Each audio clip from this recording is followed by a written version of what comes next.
Good day, everyone, and welcome to Thriving Through Change, the future of healthy, ready, and resilient nonprofits.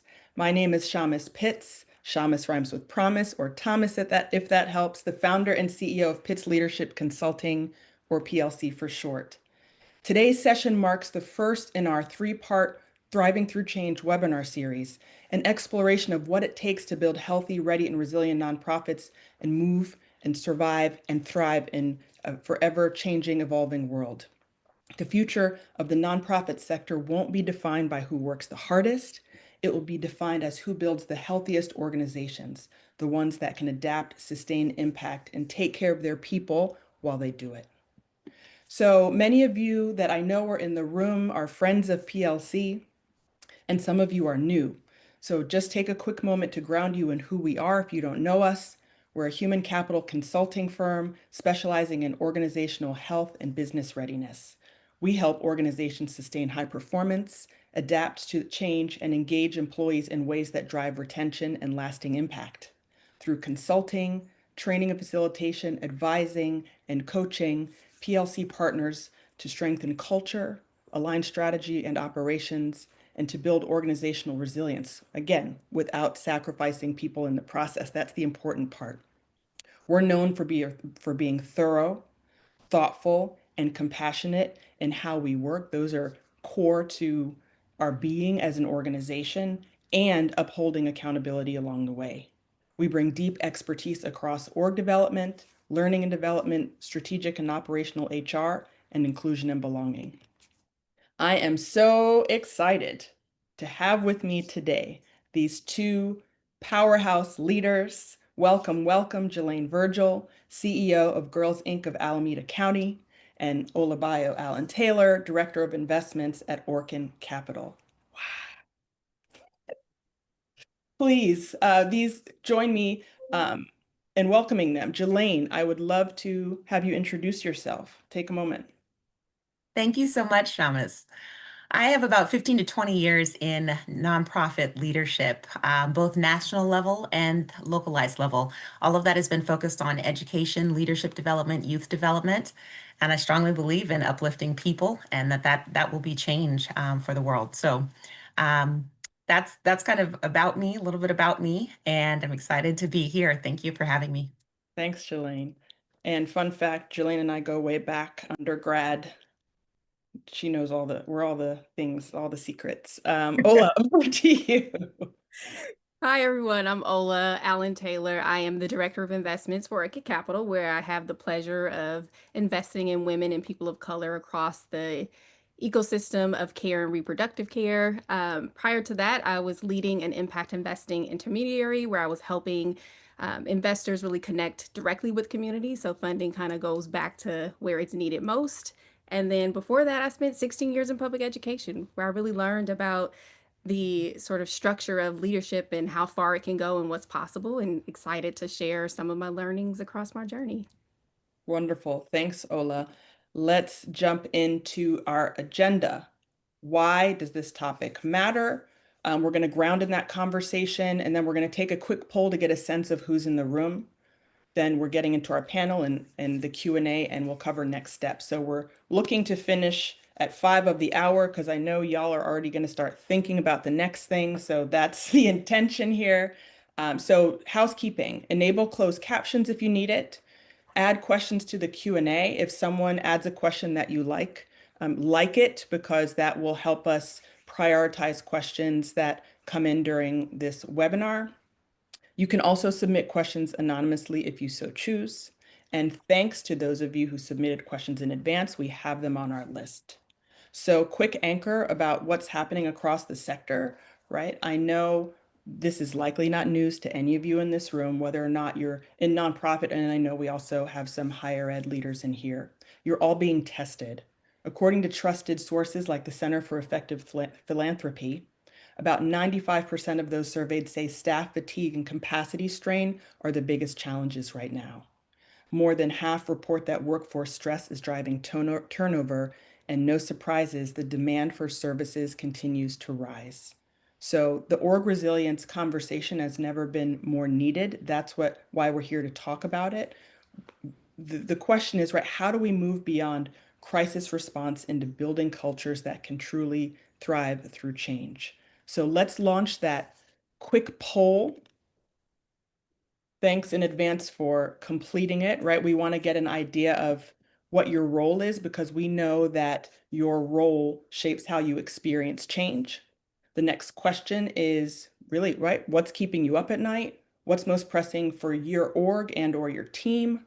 Because that's going to help ground us in your reality. And finally, how do you feel about where your org stands when it comes to readiness for change? And there's no right answer.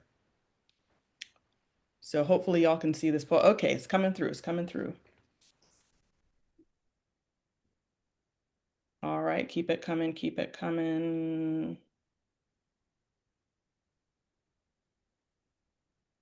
All right, just a couple more seconds, and then I'm going to share out where we are. So far, it looks like we have some leadership, HR, some fundraising and development, some consultants and advisors, right? Folks like us who are supporting this work. So thank you. You had the opportunity of checking a few different boxes around the biggest challenge. You can go ahead and close the poll, Judy. Looking at and also sharing for all of you. Limited staff capacity is third on the list. The highest on the list, maintaining morale and well-being. Second, we have a tie for funding instability, leadership transitions, and org change. And that limited staff capacity, team fatigue is coming in right after that. And when you think about readiness, a third of you are just trying to keep up. A third are taking steps towards readiness. And then some, a little bit strong foundation and aware. Not surprisingly, and right, reason why y'all are here, no one's thriving through change. So lots of opportunity today. So we're going to jump right in. I'm going to stop sharing slides so we can get into the meat. So ladies, I'm posing the question for you, right? Because we all get to, it's important to ground in and align. What's keeping you all up at night? Julayne, let's start with you. I think what's keeping me up at night is knowing that demands for our services are increasing, that there are more young people out there who want to receive the services that we provide, are looking for them, and at the same time, there's a lot of change that's happening in our environment. And so the way in which we deliver programming, the funding that's available for the programming, all those things are changing. And so I think it just largely, as we kind of look at the larger landscape, nonprofits are being asked to change and adapt at a very fast pace. And the resources aren't necessarily there to assist with that. And what gets lost in that gap is the people who are being served. And so that keeps me up at night. Thank you. Ola, same question. Yeah, I think being stuck in this crisis mode has really kept me thinking about at night around why are we in this space? I think nonprofits weren't meant to exist in perpetuity, but with underfunding being the norm now, we have really centered fundraising as the central part and core components of our organizations. And I think that has really pushed us and drifted us away from the missions that we all set out to do this work. And I think that is the sacrifice that is being made. And it's really challenging because in this, you're trying to find your way out of it, but the very thing that you're trying to find your way out of, there are no resources to solve that. And so for me, it's just being in this survival mode. It's just killing our leaders, killing our morale, killing our organizations, and it's moving us away from solving the problems that we all really are in this work to do. Thank you for that. So when I think about the work of resilience, the words, like I'm always grounding on like, what are we actually talking about? So to me, organizational resilience is the ability not just to get knocked down when things are challenging, is to actually get back up first and then move forward, right? And again, and people to from with my lens, people are at the center of being able to do that, right? Because right, your employees are supporting your client, your customer, your stakeholder. So how do you define organizational resilience in the context of what you're navigating? Ola. I think I see it more as adapting forward. So, how are you sort of centering your organization in the way that when things do come up, that you're able to adapt? I don't know if there's a word to bucket that, but I think some of the solutions I've found and success that I've had in being a resilient leader is really about auditing what's happening in your organization, scenario planning. We know where we're most vulnerable. If you ask anyone in your organization, they can tell you exactly where you're vulnerable, what you're at risk of. And a part of how we can solve for that and be really ready when change and challenges are coming is playing those out. Asking the what ifs. If you are high on getting grants and that's like your bread and butter, that's how you're staying afloat. Well, what happens when those grants go away? What is the plan B, to make sure that that gets centered and that you have a plan and an action step ready to go? No challenges that we are really facing in this moment are new, right? There are Mm, leaders on our team that have grappled with this, that have solved this problem over and over again. And so I don't think that we should be caught by surprise in these moments if we are able to really do those scenario plannings and really get clear on how do we adapt forward. So that's kind of how I see that moment of being organizational ready and mm. resilient in these moments. So follow-up question to that. Who's in the room? Mm. Who's sitting at the table when you're having those what if conversations, and how often do they occur? I think monthly these meetings should happen. And it really depends on how much vulnerability you have, the amount of risk that is, on your plate. And I think you need to have as many decision makers in place, and that decision making needs to be spread wide. So there should be multiple stakeholders, multiple partners in the room that are helping you plan for this. It should not be internal. External partners also should be in those conversations, but as often as possible until you answer the question of if this, then this. Those conversations should happen and continue. Thank you.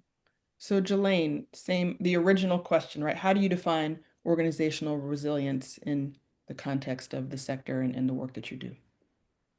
It's a great question, and there's so much that Ola said that I agree with.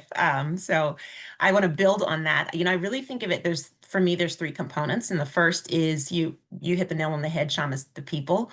So we have to build in the systems for people to be cared for and to have their needs met, because humans are helping the organization to be resilient. And if they don't have what they need, because they're having things happening in their lives. And if they don't have the things that they need to keep moving forward, the organization won't have what it needs. So that's the first component. And the second is really having that growth mindset. And Ola alluded to this, there are things that we need to do to improve. And so being aware of those things and not turning away from them. Sometimes we turn away. We know those things, we know where we're vulnerable, but we look away and hope no one else sees it, no one else finds it.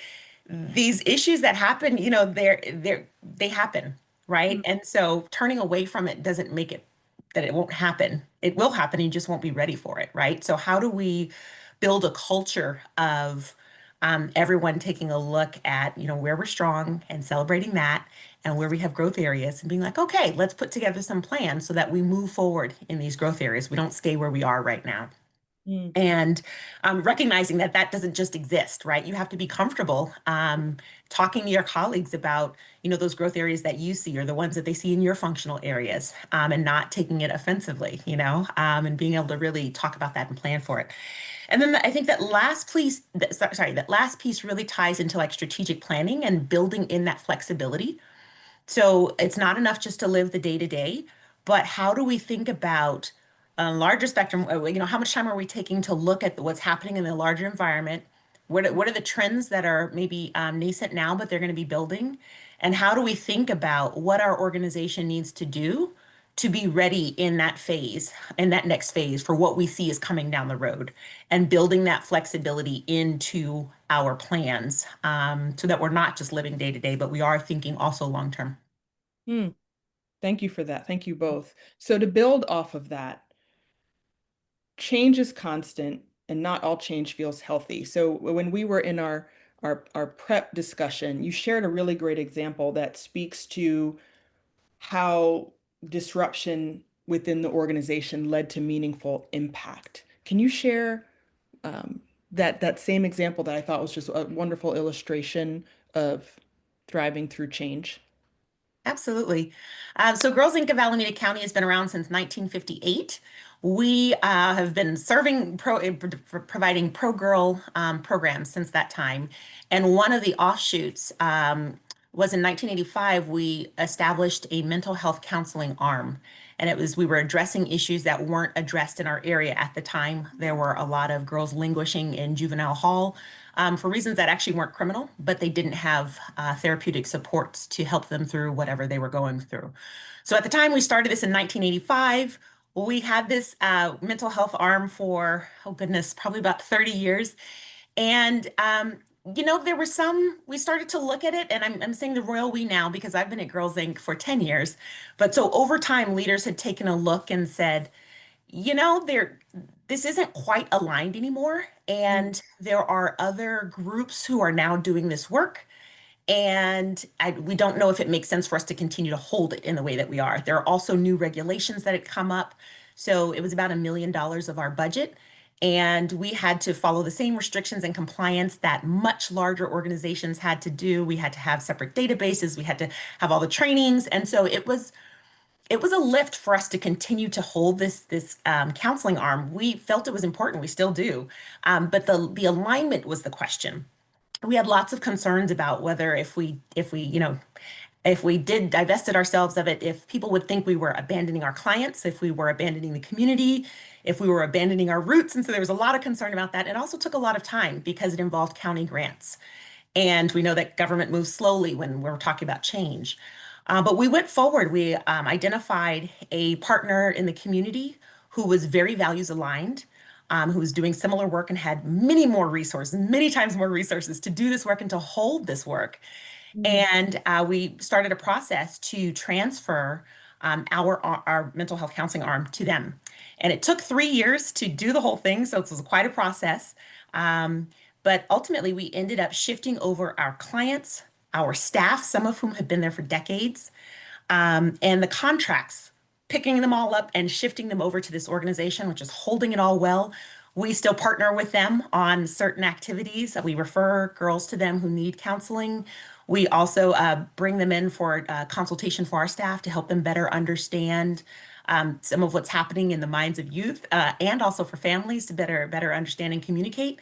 So it's a win-win. We still get the services that we were using. Our clients still get the services that they were using. And then Girls Inc. of Alameda County does not have to hold this function that had become pretty difficult for us to hold. And we couldn't grow it just because it wasn't big enough to grow. And if we did grow it significantly, it would overtake our programming, which that was our main focus, inspiring girls to be strong, smart, and bold, and academics and leadership and health. And we wanted to keep our focus on that mission. So it was a win-win all the way around. We were very concerned about, how this would be perceived. And when we shared out what we were doing and how we had accomplished it, everyone, all of our stakeholders said, makes sense to me. Great. What's next? And so that was a huge breath of fresh air for us. Thank you. That's a great example. So what, if you could point to one thing that made getting through that huge lift possible, what would it be? From what perspective? Because I think Getting through the friction and it was a huge initiative. So what enabled it to move? So it sounds like it went smoothly, right? And there's I always think that's the summary. The summary always sounds right, exactly. I think so for me personally, I had board members who were able to reach out to, lawyers who knew about this sort of thing, and they could come and share, okay, this is what the next steps would look like. Because we were really operating in the dark about how is this done. what do we need to do? So I think that helped to make it smooth. I think also having champions in the county who could go talk to the board of supervisors and support what we were saying, like, hey, this makes sense. These are two well-regarded organizations. We've looked at the case for why this makes sense, and we stamp it with our approval. So having those champions behind the scenes advocating for us and advocating for this process was very helpful. And I think, our ability, our leadership team's ability to hold this tight, because if this notion had gotten out before we were ready for it to, that would have tainted as well. So we really depended upon our leadership team to hold this confidentiality as we worked through the nuts and bolts and then actually got this worked out. Thank you. Mm-hmm. Thank you. Great example. So Ola, over to you. Funding instability and workforce fatigue are recurring themes, right? Mm-hmm. How can nonprofits build systems, not just strategies that sustain both mission and people, right? I know you talked about the scenario planning and auditing. There might be an opportunity to build on what you shared already. I'd love to get your perspective. I think what really drags us down in how we have structured our organizations is that we're operating off an old model, right? So if you think about our traditional work day, 8 hours, where did that come from? Why are we working 8 hours a day? I don't make it through a full 8 hour day. I'm gonna be careful in what I say here. Like, who's listening? Session is being recorded. Yeah, right. I think the biggest thing is that we have to be bold enough and ready enough to really adapt our organizations to meet the workforce that we are faced with now. I think prior to my time or in millennial areas, like we were really growing up thinking you had to be the first one in and the last one out. And productivity is still there. But now you have these Gen Zers coming in and they're really testing the boundaries and saying, like, no, we need wellness. Like, we need time off. We need to take care of each other. My workspace is not who I am. I'm not defined by the work that I do. So how are we setting up those cultures and those systems and structures that are really in alignment with the workforce that we're meeting with now? If I were starting to advise any organizations now on how to like really make some pivots immediately, I would look at a 4 day work week, or take away meetings. Don't have meetings on Mondays. Don't have meetings on Fridays. Looking into auditing your agendas in those meetings. What are we wasting time doing? And sometimes the systems and the structures that we feel so taxed by are really the systems that we create ourselves. So how are we taking a step back, auditing what things could go into a loom? Sometimes I'm in a meeting and someone's giving me their whole to-do list. Send that to me in a loom. Let me fast forward about 4 times speed, and get to it faster, or preview some of those things before you're coming into those meetings so that people are activating the time more wisely and being more efficient with the use. But I would take away those 8 hour work days. I would start reducing how much time we're spending in meetings, and I would get clear and I think Julayne kind of brought this up around being in your strategic plan. It is so old, it's overused. We talk about it a lot, but it is the most tried and true thing that you can do is be clear about who you are, what you can and cannot do, and that should be grounded in your strategic plan. Love it. We had some claps pop up there. Just a reminder, if you want to add any questions for the panelists, go ahead and add it into the Q&A. So as you were sharing, you got back to this audit. I'm curious, and I'm sure some folks are also curious who are listening in. Is that something you're doing formally? Is that a culture audit? Is it a mix of like assessment and focus groups, or is it, tell me more about what that word means to you. I think it depends on your role. So if I'm a middle manager, I see a few people, I have like a few people on my team, but I don't have enough decision-making power to do something org-wide, just have my little compartment. I would audit on my own. I would look at how much time are we spending on projects? How slow are we moving to get things out? What's the bottlenecks within the organization? And it's just me. It's me looking at agendas. It's me coming in on a Monday and saying, okay, what happened all of last week? What did we accomplish? But all of it again is grounded in my strategic plan. My vision and how I'm the lens in which I'm looking at this is around my strategic plan. Where do we say we want to be 6 months from now, a year from now? And then auditing in my head Mm, what are the things that we are doing to get there. So that would be me as a middle manager. I think as a executive or CEO role, I would be looking across the board at which teams are performing. I would have those managers within like a monthly meeting or a weekly meeting where we are actually talking together about looking at where did we spend our time, where can we shift the next week, and looking 2 to 3 weeks ahead of time of things that can shift.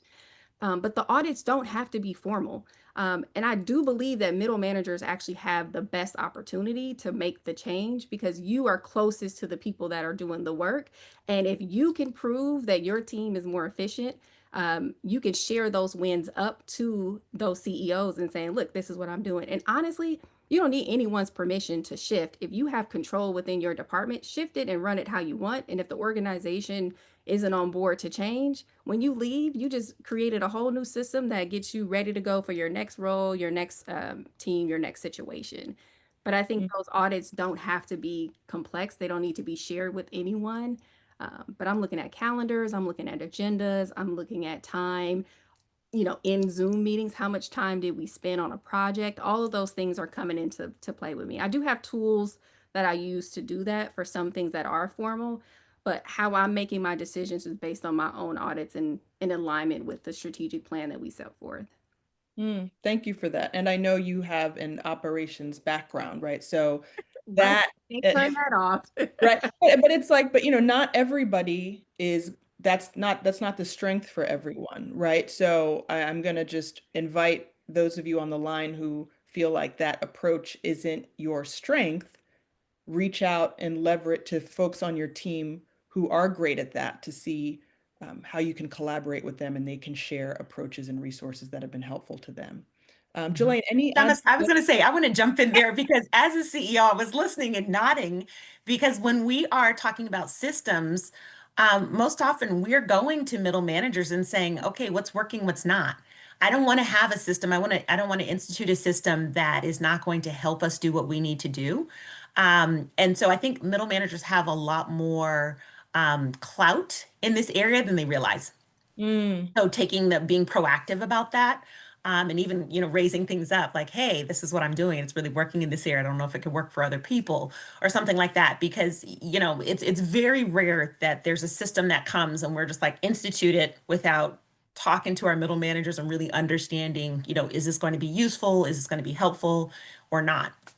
Thank you for that. Right, Mhm. but and as you all are well, as you were sharing, I'm thinking that assumes that there's psychological safety in the organization in Yes, order to speak up, right? Which brings absolutely. me, I'm thinking about our RAIN model, right? Mhm. It's rapport, engagement, intention, greatness, and quantify impact. So engagement really is about designing and deploying transparent replicable processes to support meaningful work, psychological safety, and well-being, right? So it's walking the line, right? And again, you have to have your clear intention and outcome and understand how you're measuring success, right? And the strength of everyone is embedded in that, and you have to be clear about what that looks like from on an individual level, a team level, an organization level, and then have the opportunity to build meaningful rapport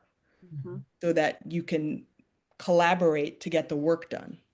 So, right, those are the levers that are present that we support people on, right? That's how PLC thinks about the work. I'm curious, Julayne, when you think about navigating the balance of compassion for the people and accountability, like what comes up for you? Well, I was thinking, as you were talking, to me, that all goes back to the organizational resilience. We're talking about what people need to do their best work, right? Mhm. And you can have situations where you're not providing those structures and those systems for the transparency and for the vulnerability and for the agency. And what happens is you've got people either on the front lines, you've got middle managers who are seeing things and they don't feel safe to speak up about it. And so they're quiet. And then your organization gets hit with something that you could have prevented earlier had you had those systems in place and Mm. had someone felt comfortable and safe enough to say, hey, I see this and maybe I'm not sure how to deal with it, or maybe I am, but being able to have a conversation with someone who can actually help to institute change and bring those resources to bear. Mm. So sorry, that's what I was thinking about, but I want to go back to your question because you asked me a different Oh. question. No, no, I mean it's all related, right? I mean, because how if someone's in an organization where these things don't exist, like have you been in that situation or how have you been able to, as a leader, cultivate that? Is it getting into that growth mindset or helping people understand and getting ready to be in spaces where they get to make mistakes and learn and grow from it? I'll stop. I could spitball on that. Yeah, I mean, I've done a lot of that culture building. And I think it is important to spell out what you mean and what does this look like? And clarify the from to. Like right now, here's what we're doing, and we would like to move to this, and this is what this looks like. And this is what this looks like at every single role, right? At my role, you can hold me accountable and I can promise to XYZ. And then at the role of a middle manager, this is what this looks like. At the role of a supervisor, this is what this looks like. And then championing those times when that happens, when someone stands up and in a very public space and says something that's like, ooh, and going, great, thank you for sharing that. That's really important. I appreciate you. It took a lot of vulnerability and courage to stand up and share that. Really appreciate that. Thank you. And that coming from leadership, that's part of building that muscle, right? So I think that's some of the safety part. The agency is really, I think my staff and several organizations now have said, you're going to keep coming to me and asking me questions, so I should be ready for them, right? And so, how do I know that I'm proactive, or that I'm building that muscle to be proactive? And so, when we're sitting around at the leadership table, when we're sitting around at other tables and saying, "What do you see? What do you think?" That I'm going to be asking those questions, and other leaders are going to be asking those questions as well. And really empowering folks to step forward and say, "This is what I'm seeing from my angle." And having people know that, whatever we're creating, when I always talk about big picture, there's several pieces to that puzzle. And if one of those pieces is missing, we don't have the big picture. Mm. We have a part of the picture. And it might be, whatever we decide or build from that might be good enough, but it would be better with that piece that we're missing. Mm. And so, how do we make sure that everyone knows that they have something to contribute to the future that we have as an organization, to the models we're building, to the systems we're building, to the ideas we're generating, that we're missing pieces if everyone's not contributing? Mm. Thank you. Ola, with your funder hat on, if you're comfortable answering the question, how are you collaborating with stakeholders to support organizational resilience? Is that I think something you push? Is that something you're really pushing people on, or have you seen changes in how organizations are navigating? I honestly think that in addition to, so I have a strong belief on that you should have a mix of funding coming into your organization. But one piece that I'm seeing across a lot of my peers in the funder space is this expectation that if I give you money, that you're going to be around 5 or 10 years down the line to actually make me look good on the investment I made in you and giving you this money. And in order for that to be in place, you have to have organizational sort of positive culture. The people on your team have to believe in the work that you're doing. You have to have a reputation and a rapport with your team to have that psychological safety around, oh, I actually am building in systems where if I'm going down the wrong path, I have a team that is going to get me back on track. And it's not all centered in you as the leader. It's what you say you are, but how people are actually experiencing that and feeling that and that coming through when funders are coming around and checking to see if you're the right fit for where they want to park their money. So I do think that it's becoming like a more center point for a lot of my peers around really identifying like who is actually doing this work in a way that is sustainable, and that means that the teams are well, the people are well, not just this beautiful program of like, what service or system that I'm providing to an external partner. How are you actually operating as an organization internally? So I'm seeing that as a point of distinction amongst who's getting funded and who's not, is your organizational resilience. Hmm. Okay. Any adds or builds to that, Julayne, before I hop to another question? No, I think she covered it, and I would put a dot and check on that. So, when you think about what small, high impact changes leaders can take to build the healthy tomorrow, to adapt, what are some things that might not require touching all parts of the organizations? Because sometimes, in my experience, folks get a bit bogged down in the big thing that's going on, right? There's a lot of there's a lot of, right, agita everywhere in the world today. There's a lot that can feel like overwhelming. So what are some things that if we start to slow down to speed up, one of my favorite things to say, and focus on what might be some low-hanging fruit, knowing that there's an opportunity cost to time. I know Ola has heard me say that a bunch of times. I mean, I really would say building in the time to look further down the road with your team, and then using that as a platform for teams to go deeper on those issues that they've identified, right? So if you, I'm thinking with my hat on, like if I bring all my senior leaders to the table and I say, we all brainstorm, what are the biggest risk areas that we have in, what are the biggest risk areas that we have right now in these different functional areas? And we're all kind of brainstorming. And then they go back with their teams. And then, during the week, they're not only, obviously we all have to focus on the day to day, but they're Mhm. also building in time during that week or during the month to say, what steps can we start to take toward this big risk area in our function? And if there are risk areas that are multifunctional, then the senior leadership team takes those on, right? And says, okay, what steps are we going to take to build in this part that's multifunctional? So, clarifying question, is this something that you historically have done, or is this a way that you're moving that's differently than before? So we do this, and we do this. We have these conversations, but I think it's more like part of we're not taking the time to say, okay, let's do this. It's more part of how we work now, Way right? And work. so we're putting stuff on the agenda like, yep, let's take this time. We want to do a look at XYZ area. Or, hey, I just had this thought. I had a concern. I saw a news article, and I want to talk about how we would be ready for this if this happened. So we're both doing that in functional areas, but also as a larger team.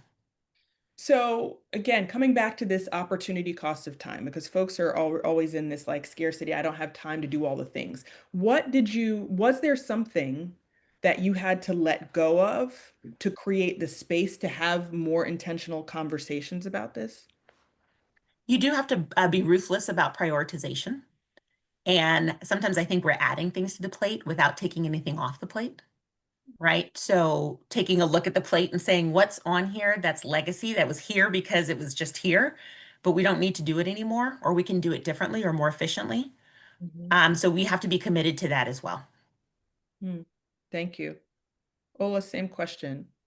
High impact ways that folks can really start to bring in opportunities for more greater resilience. I think I think Julayne kind of pointed on it around like looking at the plate and seeing what's there because we are used to doing something because this is the way we've always done it and we're too afraid to take it off. But I think trimming the fat is by far the best thing you can do, is we are so busy. And I'm like, sometimes looking like, what are we doing? Like, why is everybody moving so fast and going nowhere? And I think we have to have leaders in this space that are actually questioning those things and questioning the time spent. So if I were to dig in a little deeper into the need for an audit, I would take it another step forward and say, okay, if you really want to make a change, you don't have to go to every department, but pick one small thing. Pick one component of your organization and really do a real assessment around what is this bringing to the organization? Are we effectively delivering on this program? Do we really need to keep it? And Julayne's point earlier around that maybe we're not the ones that need to lead this work in her example around what Girls Inc. was doing around the mental health component. Identifying, are there parts of your organization that are just running but aren't really like evolving and aren't really meeting the moment, so that programs start to actually come off? Because I think sometimes when we start to move things around and trimming the fat, we start to look internally about, I don't know, maybe just one little meeting or one little thing. Taking out full programs is also very productive and can be very efficient and effective in really thinking about those smaller wins and trimming them small. So making a plan first, saying, hey, I want to look at this program and putting that out there, and say, I want to really look at this program and see, is this something that we need to continue doing? And just putting that question out there also helps your team to start to think about those things, even when they're adding more things to the plate. That question of, is this really right for us, is really important to ask. But I think trimming the fat and stop doing so much. Like, Mm. there's this list I used to do of like, what do we need to start, stop, and continue?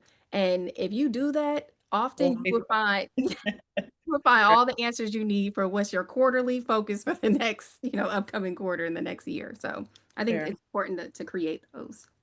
Yep. Stop. I've Thank got a small example of that. I was just we did a whole round with our evaluation team where we looked at the surveys that we're sending out to our participants and to caregivers. Mm. And, they were getting lengthy because, you start adding questions in. Oh, we have this new component. Let's add this question in. And we took a step back and said, who is using the data from this particular question? If you're using this, check it, put your department name or whatever. And so we were able to take off questions that were legacy questions that we'd been asking, but no one could report that they were actually using the data from that particular question anymore. And so it was like, okay, we can say goodbye you. bye. You have served your purpose, thank you, and we can remove this question Right. and get Right. back to, a more healthy length of survey. So that's like a small example of it, but I will highlight on that start, stop, and continue. Yes. Old faithful. And survey fatigue is real. So when Yeah. you are surveyed after this, know that we have trimmed and trimmed and trimmed. It only takes 2 to 3 minutes, right? Because it's important to get that feedback. But Yes. again, opportunity cost of time. Right? If you don't ask, you're no asking, no getty, I like to say. But at the same point in time, folks are just tired, and we want to make it easier to get information that's helpful. Um, I appreciate that, and I really want to reflect on how you talked about engaging the board and finding champions, right? Because it's all about the communication and collaboration and knowing that you are, right, you're part of a larger ecosystem Mhm. within your organization and leveraging those relationships to move things forward. That really stood out to me. The other thing that stood out, Ola, when you were sharing the language of trimming the fat. I Mm. imagine some folks listening may go off thinking about people, trimming Oh, people, no. right? Okay. I Okay. just want, right, because that is something that is very much present and folks being concerned about, right now, so much talk about the use of technology and integrating AI in ways that can potentially harm the organization, right? I believe AI is a tool that can amplify and shift how people work. It's not about reducing, and we've seen folks who are reducing quickly and then end up having to bring folks back because, right, there's institutional knowledge that live within people that is important in order to get the work done. So I just want to confirm, clarify that you weren't talking about trimming people. Oh, absolutely not. I think I'm talking about stop wasting people's time. If you're hiring someone, let them do the job and stop wasting our time on tasks that aren't in alignment with the mission. If you send me out to go and, you know, give books to this school, that's great. Those are needed. But if our mission is about kids reading, just getting a book in front of you is not going to get kids to read. Put me in a task that is actually going to lead towards us moving to our mission and accomplishing that. And I think people are so the teams that we have employed are so talented, but we waste so much time with them just sitting in a meeting, on a meeting that sometimes they don't even talk in. Like they don't even say one Mm, word. And I think that's what I mean about trimming the fat. Stop wasting people's time, stop wasting your time, get really real about who you are, what you do, get clear about that, and let's start saying no to some projects. Stop overwhelming the team. But trimming the mhm, fat, oh no, keep the team. You got the mm. team that you got. Let's make it work. Let's do the work. Right, because those tasks are de-energizing and don't Absolutely. align with the Yes, meaningful work. absolutely. So we have some outside partners in this room, some consultants and advisors. What's one thing that you would want to share with somebody who, like PLC, who's out there supporting the work to help to truly add value and impact? Ola, anything? Yeah, I work with I think external partners, consultants are team members now to some degree. I think they're making up a lot of our workforce. I would advise that you spend the time really helping organizations build capacity to where when you are not there, that they can still continue the work. And I think Okay. sometimes it feels like that's Mm, counterproductive to you building and your brand growing and you continuing to have a partnership. But if we can't see the results of the work that you are providing and your advisement, if we can't implement that without you, then your role is really stifling. It's mhm, putting us back into this dependency on something and someone that isn't sustainable. But that doesn't mean that you can't also grow in your resources and what you provide. And I think that's also a key for the leader side is to ensure that you understand what you're asking, but then that you're also growing with those partners because the longer I stay with you as an external partner of mine, the more you understand my organization and the better you can serve me. So I think having those quick wins of meeting those capacity building plans and really helping us, meet our goals is really important. thank you. Julayne, same question. Yeah, I would agree with that. And then the other thing that I would add is that our external partners bring such context to our work that's important. Oftentimes when you're in this work and you're in the organization, you've got your head down, and everyone in the organization is like, oh, this is the worst thing ever. We're trying to figure this out. We can't figure it out. It's horrible. We're the only ones experiencing this. And then you have our external partner come in and go, oh, no, this is very common. Yeah. This is very common. This is normal, calm down. And that context is really critical because it makes everyone take a step back, take a deep breath and go, oh, okay. So, okay. So now we can move forward, right? But we don't work in other organizations. We work in our organization. And I think external stakeholders who are working with several organizations have that context and can bring that to the table. Or, hey, I worked with a different partner in this way, and I have something to bring from that experience that can help you. So I think that's the context that can be very helpful. Thank you. So, as we're almost near time, I want to ground us in hope. What gives you all the most hope about the nonprofit sector right now, even despite the world that we're living in? Let me put that little caveat in there.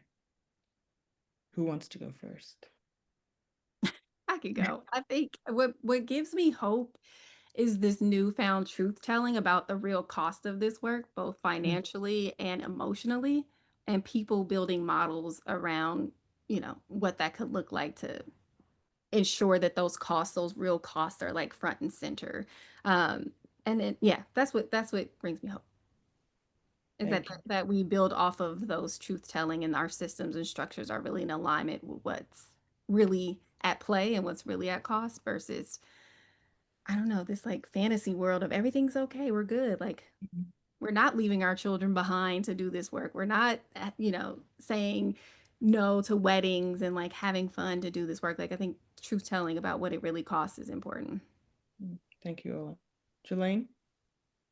I think what brings me hope is the innovation that I continue to see at various different levels and across sectors, across industries in the nonprofit sector.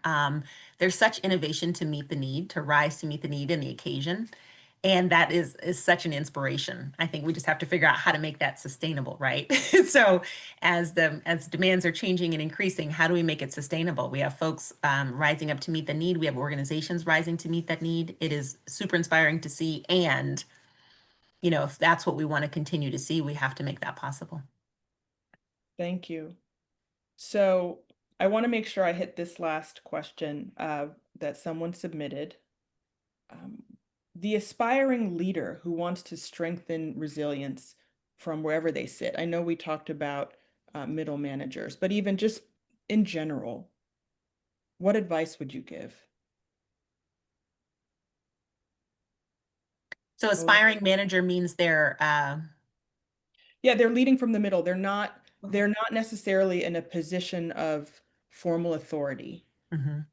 right? Maybe earlier career or looking for ways, or even mid-career who's looking for ways Right. to grow, right? I believe everyone's a leader regardless of where they sit, but I think we're really talking about from a level of positional authority. I think become a problem solver. So work with your supervisor and ask, what are you concerned about? What are you worried about? What do you see that's not sustainable?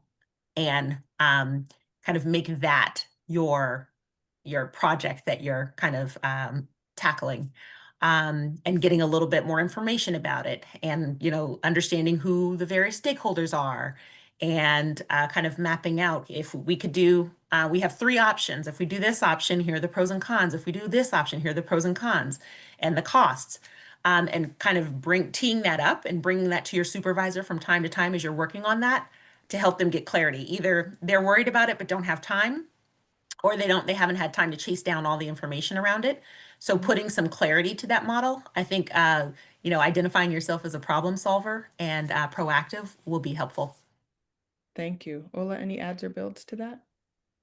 Yeah, I would say in building your muscle around being a problem solver, like start to really develop who you are as a leader. Because I think oftentimes in leadership, when people see skills and like different things that you have that is so unique, they start to push you up very quickly into the organization. And if you're not mentally ready for that, those things can really burn you out. So to avoid what I'm seeing at some of the leaders in the industry now with being burnt out, just not being creative, mimicking what we've seen before. I think it's really important for you to take time to really build and develop your own skills so that when you are ready to present yourself, when you are ready to put those ideas out there and test them, that you have the skill, the chops, and the confidence to do that. Thank you. Final question. So, for anyone in the organization listening on this call who's stretched thin, Mm. what do you want to invite them to do or consider to support themselves, to not just to get past well, I'll just leave it there. You know what I'm talking about.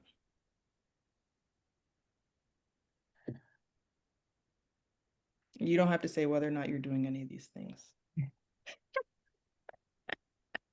I want to invite them to make their self-care part of their schedule, and not think about getting the work done and then maybe if I have time, the self-care. So really putting that as part of their schedule, part of their regular schedule. I also want to invite them to add some of that, to make sure that they're prioritizing, because I think sometimes what happens when you're burnt out and you've got a lot of things happening, you're just trying to go to the next thing, go to the next thing. We may not have the time to reflect on how is this next thing going to get me closer to my goal or not. Or is it just, is it a little bit, or, what's the Mm, impact if I don't do this or if I push this off a little bit? Because sometimes what I see is that there are things that might take a little work, but they actually have a much bigger payoff. mm, But we don't get to those things because, oh, I was just so busy. I just didn't get to that one thing. And that's the thing that could actually make things a little easier for you if you work on that and it comes through. So how mm. are we prioritizing, and kind of, we only have so much time, but thinking about those projects, those experiences, those, whether if it's a grant proposal or whatever it is that you're working on that actually has a larger payoff, and think, being able to prioritize and factor some of that in as well, and not just the gotta do, gotta do, gotta do. But it really does require that taking time and resisting the just I'm running from thing to thing, but taking that time, even if it's 5 minutes, 10 minutes, and looking and saying, what does my schedule look like this week? How can I spend time? How can I block off time for those things that are really important that need to be done, but that don't have a pressing deadline? Thank you, Julayne. Ola, same question. Please be pithy. Pissy.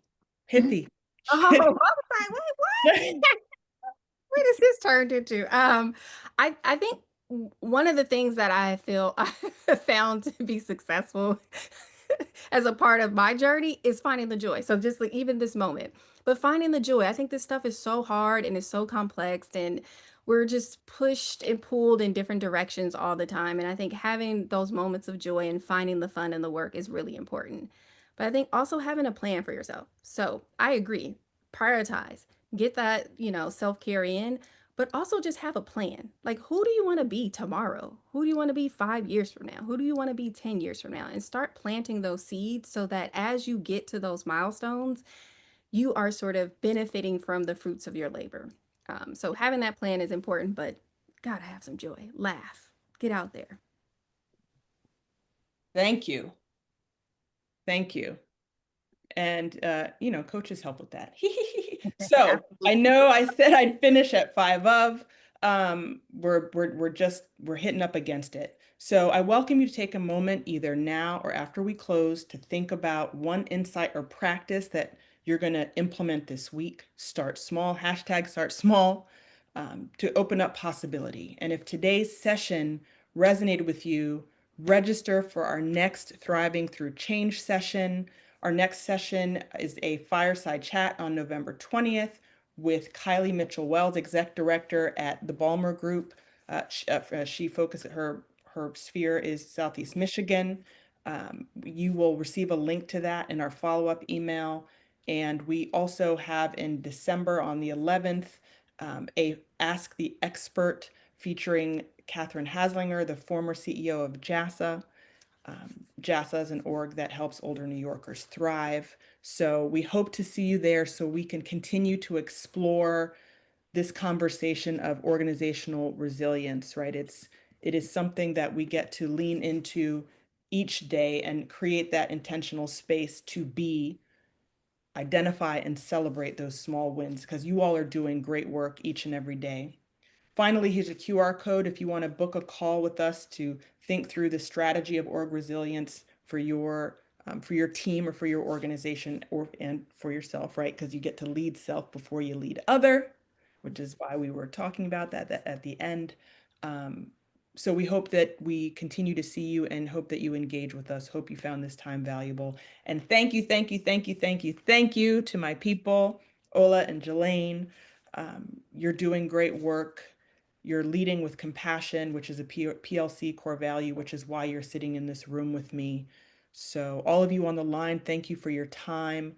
Thank you for your active listening, and we hope to see you next month. Until then, keep being great and doing great things. Thank you so much. Again, Ola, Julayne, thank you. Lots of love, and we'll see y'all next time.